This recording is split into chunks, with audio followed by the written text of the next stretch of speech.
Hello મિત્રો, કેમ છો બધા? મજામાં દેશો ને? આજે અમે આવી ગયા છો પેપળુની અંદર, કારણ કે જ્યાં નકળંગ ભગવાનનું મંદિર આવેલું છે ત્યાં આપણે આવી ગયા છો. કારણ કે આજે દર્શન કરીએ ને સારું કીધું વ્લોગ બનાવીએ, એટલે ભાઈ વ્લોગ જોવાનું ભૂલતા નહીં ને વધુમાં વધુ લોકો સાથે શેર કરજો.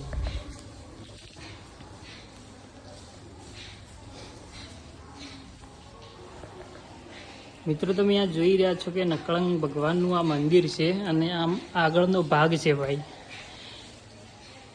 એટલે આ મંદિર તમને કેવું લાગે છે તમે કોમેન્ટની અંદર જણાવજો ભાઈ, અને સારું લાગે તો લાઈક કરજો, શેર કરજો અને કોમેન્ટ કરજો ભાઈ. કારણ કે ભાઈ તમે જોઈ રહ્યા છો કે સરસ મજાનું આ નકળંગ ભગવાનની આઈકણ દર બીજે આઈકણ મેળો ભરાય છે,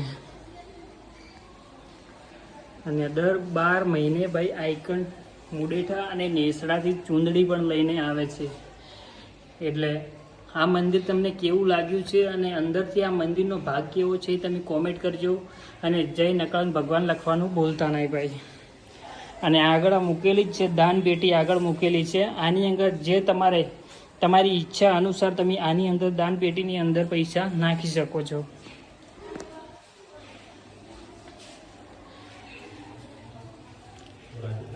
અને જે તમે આ ઘોડા જોઈ રહ્યા છો, આઈકણ શ્રદ્ધાળુ હોય છે, આ ઘોડા મૂકતા હોય છે, અને દર બીજે આઈકણ ઘોડા પણ આવતા હોય છે અને ઘણા લોકો પણ આવતા હોય છે. ખૂબ મોટો મેળો આઈકણ ભરાય છે અને ઘણા લોકો આવતા હોય છે. અને આઈકણ એક સરસ મજાનું શંકર ભગવાનનું મંદિર છે, તમે જોઈ શકો છો.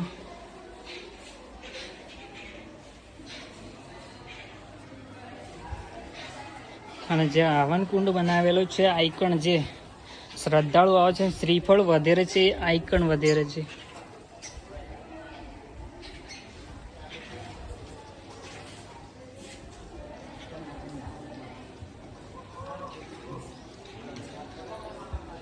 અને જે આ તમે જોઈ રહ્યા છો આ પાછળનો ભાગ છે આઈકણ.